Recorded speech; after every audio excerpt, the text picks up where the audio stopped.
Welcome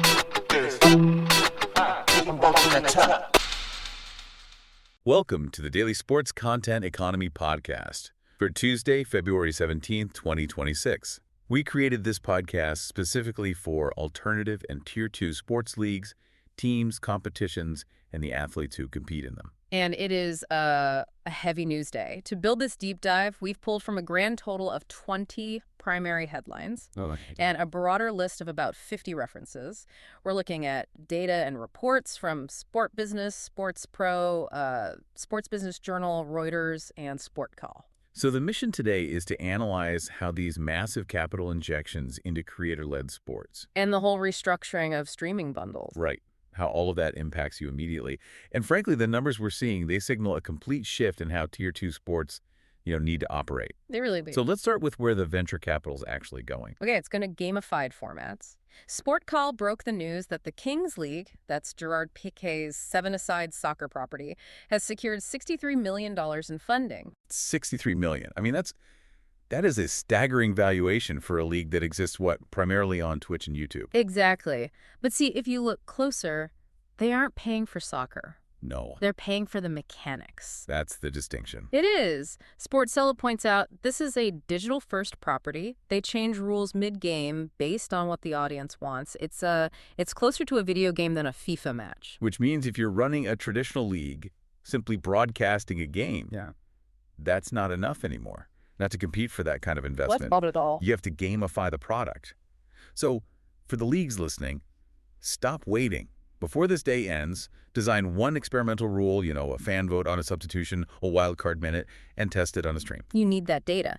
And that capital, it isn't just limited to team sports. Sport Business and Sports Pro are both reporting that Saudi Arabia's SURJ has led a $40 million Series C round into the Professional Triathletes Organization, the PTO. Okay, so that validates the festival model, where you're blending the elite sport with mass participation.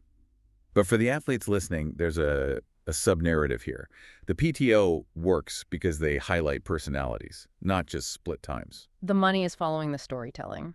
The investment thesis relies on the athletes being characters. So, athletes, here's the hard truth. You need to update your media kits today. If you're pitching yourself to organizers, you can't just list your podiums. No, that's just table stakes now. You have to include examples of your own content. You have to show them you're a content creator who sells tickets, not just a competitor who wins races. Let's shift to the infrastructure because the whole distribution model is collapsing and rebuilding right in front of us. Reuters and Front Office Sports reported ESPN is taking over MLB.TV rights. And MLB Media is going to handle production for half the league by 2026. Yeah. This is the end of the regional sports network era. I mean, the old RSN model is dead. It is. The trend is centralization. MLB is just pulling everything in-house. It cuts costs and it creates a uniform, premium look. Yeah. And that really matters for the smaller competitions listening to this.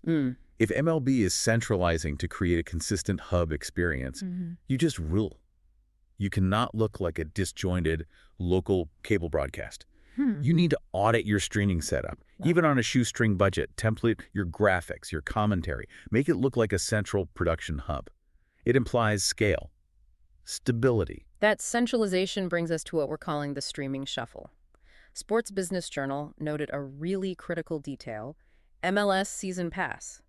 It's been folded into the general Apple TV Plus offering. That's a huge signal, a massive one. Niche sports are moving from standalone subscriptions, where you ask a fan for what, $15 a month just for you? Right, to becoming value-add content inside a bigger bundle. In the industry, we call that shoulder programming. Exactly. You're the content that keeps subscribers from canceling, from churning when the major sports are in their off-season. So for the teams listening, when you're drafting your pitch to a streamer, don't pretend you're the Super Bowl. Position your league as the churn killer.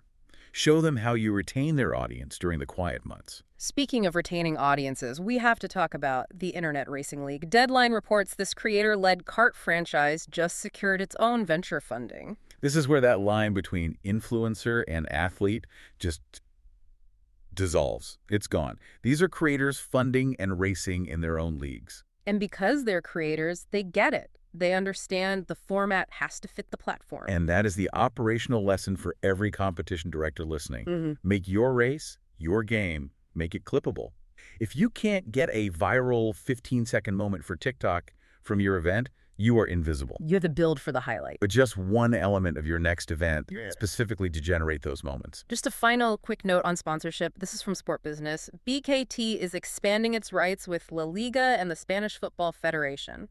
So they're buying into the elite level and the grassroots at the same time. Exactly. That's a laddered portfolio. Sponsors want the whole ecosystem. So to wrap this all up, the money is flowing to properties that own their audience data, that gamify their product, and embrace creator-led storytelling. The traditional broadcast deal is not coming to save you. It's not. You have to build that leverage yourself.